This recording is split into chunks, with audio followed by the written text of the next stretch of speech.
Good evening, everybody. This is John Seville from Acorn Wealth Corporation, and I'm coming at you your evening from our evening over here in New Zealand, one day ahead today. So this is your executive summary, of course, for setups for the 13th of October. Okay, let's move on. Let's have a chat about the markets. The S&P 500 has obviously started to consolidate in a bit of a contraction. As you can see, the range is actually kind of squidging into a small triangle as it starts to go up towards that 2020 area. Now, that's also where the 61.8 Fibonacci retracement is, and that's where we can see possible resistance. Of course, if we break through that level, we're going to be heading up to that previous target of these this consolidation of the several different resistance zones, as well as the 200-day moving average at the 2060 level. A break of the 2060 level would be surprising, but that would mean that institutional support had come back into the market at the long side. Right now, we're seeing a sharp twigs money flow rally here, but we've seen these before, and you can see that we've sold off into them afterwards. So we can see that this is possibly going to create a high coinciding with this this type of rally up here in the market, and a drop, we hope, from there, which means that in the short term, up until options expiration Friday at the end of this week, we've still got bullish trades to be had, but obviously looking for the shorts to then start paying off big time as if we get a drop down from those levels. So obviously there's a lot of stocks that we're looking at for both longs and shorts in the industry. In the market, I should say. So there's no real need, I think, to start getting too ambitious this early on until we see another turning point. We're kind of midway between those two levels at the moment, and obviously a lot of the longs have been hitting their profit targets, which means putting money in your pocket, and those have offset the shorts extremely well as hedges. We talked last week about hedging your account, and and having the shorts stay where they are if they're strong shorts, whereas the longs profit in the meantime. So I mean, that's worked really, really, really well if you were to have considered any of those potential trades. So let's have a look over at the at some of the stocks in focus tonight. I'm going to start with UEPS.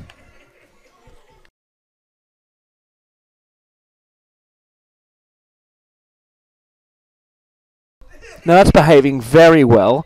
You can see that it's actually kind of had these upward channels and then break. Upward channel and then break. So I'm not concerned about momentum in this stock. In fact, if anything, the momentum is to the downside. 20-day moving average holding this down extremely well right now. So this could be a pending nice drop on UEPS. Let's have a look at the next one. We'll have a look at AVH. Of course, AVH was one of our shorts that went terrifically. Then it turned into a long, which we alerted at 513 to 586. Now, so it's just sitting on the support level now. I really like this. I think this should hit the target quite easily. So that one's looking great for tomorrow. Still not too late to trade it. Probably if it just pulls back into that. Well, it's kind of sitting right at support, but even that 518 level is excuse me, is still quite valid. Another one of the longs that's looking great is OREX.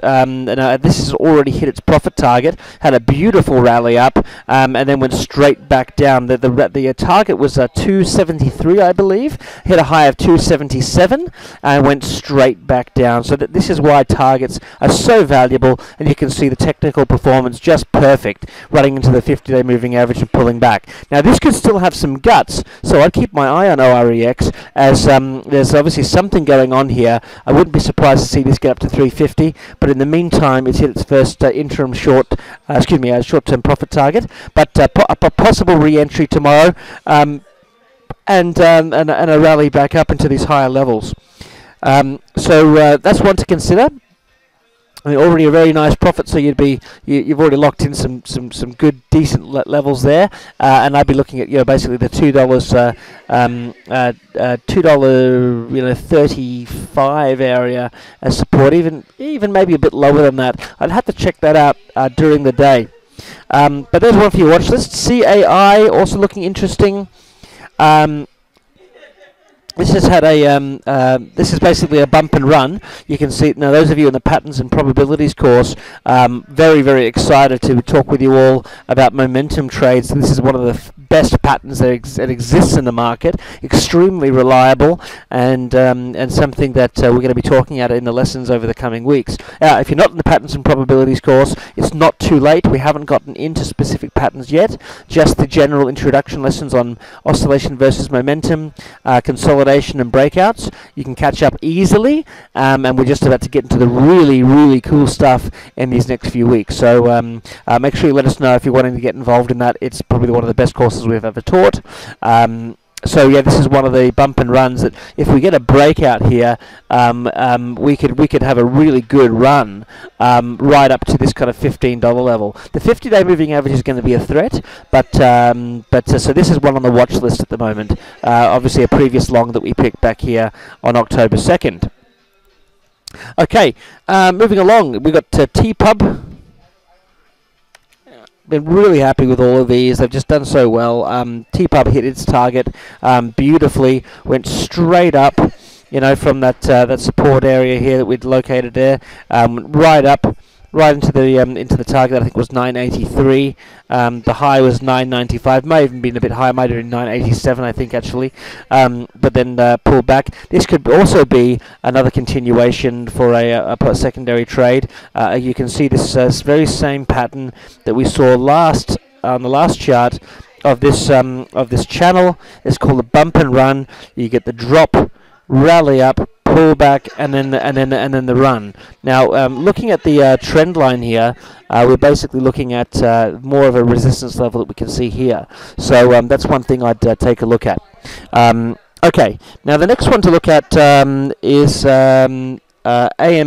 That was one of the newer ones. I just wanted to highlight that easily hit its entry target there on Friday.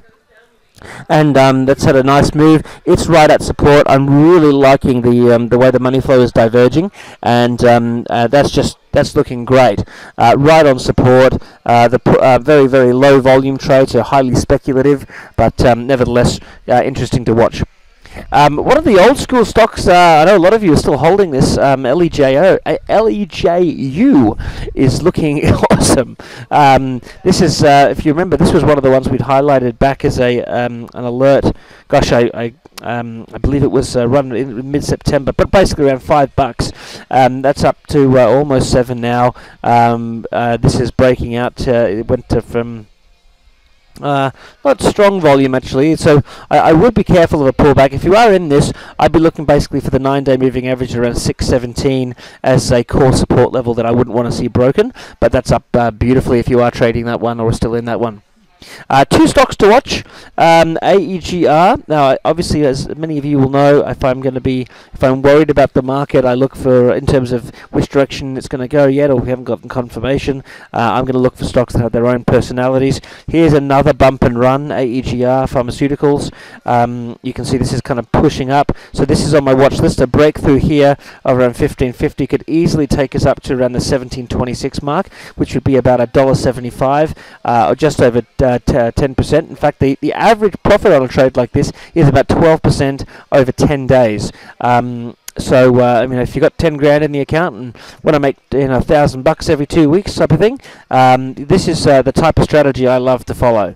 AEGR, this is how I built my career, was actually trading stocks like this, so this is one on my watch list also. Like this one a lot for those reasons, and a decent volume, about 1 million shares, so $15 million a day it's trading, consolidating right now, but we'll see where that one goes. If it doesn't turn back down, that could be a runner for about that 10-12% target we talked about. And last but not least, we've had some high volumes, we've had some low volumes, and now right back to the pure speculative is this VTL. I mentioned it before, but it's forming up. Basically, if we get a little bit of a better look, we'll zoom in here over. Come on. All right, zoom. There we go. I didn't do much at all, did it? Let's go to, we'll go to Fallen Angels. Let's have a look. That may be the best we're going to get. Okay, so basically, what you can see if you're kind of looking there is you've got this kind of rising rising system, which is kind of picking up speed. So it's a breakout story for sure. So I wouldn't be trying to guess it and just buy it now. In fact, if we have a look at some of these levels, we're probably more accurately looking at resistance at that level. This is more of a just a bit of a pop through, but you can see these levels all match up across the line. So you know, if this wants to break $5, we could quite easily see a rally up towards the $7 mark. So that could be something that you know, if there's some speculative traders out there, I haven't checked the option chain yet, but that would be something I would be interested in. I'll take a quick look at that now. Okay, so there's your option chain. Interestingly, so there's a fair bit of action in the 550 calls, $3, $2.50s. We got some 550 puts being sold. 550 seems to be kind of where that marker's going, obviously with a bias to the call side. What's interesting though is if you go back to October 16th, actually 700 calls bought today. For the 750 calls for the end of the week. So interesting. Certainly I think there's a good speculation there to be had, and so I'd be looking kind of at that 550 level, and let's just go back to the pricing on those. We've got, if we go look at December,